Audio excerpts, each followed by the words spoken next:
টাঙ্গাইলে এক হৃদয়বিদারক ও লোমহর্ষক ঘটনায় সমাজে চরম ক্ষোভ ও উদ্বেগ সৃষ্টি হয়েছে।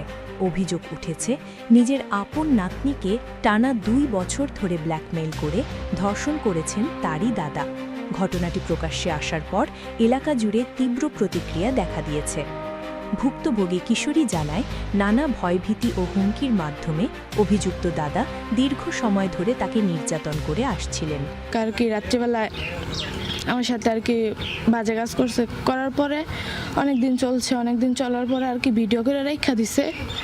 ওই ভিডিও আবার আমার বিষয়টি কাউকে জানালে প্রাণনাশের হুমকি দেওয়া হতো বলে অভিযোগ।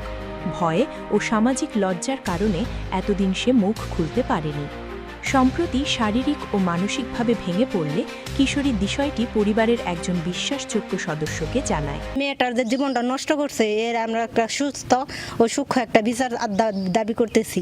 এটার একেবারে চরম বিচার চাই, যাতে এটা ভালো একটা সুবিচার হয়ে যায়। এরপর পরিবার থানায় অভিযোগ দায়ের করলে বিষয়টি সামনে আসে। পুলিশ জানায়, অভিযোগের ভিত্তিতে অভিযুক্ত বৃদ্ধকে আটক করা হয়েছে এবং তার বিরুদ্ধে নারী ও শিশু নির্যাতন দমন আইনে মামলা দায়ের করা হয়েছে।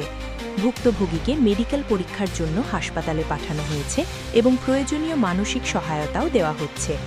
এই ঘটনায় মানবাধিকার কর্মীরা বলছেন, পারিবারিক সম্পর্কের ভেতরে সংঘটিত এমন অপরাধ সবচেয়ে ভয়ঙ্কর, কারণ এতে শিশুরা সহজে মুখ খুলতে পারে না।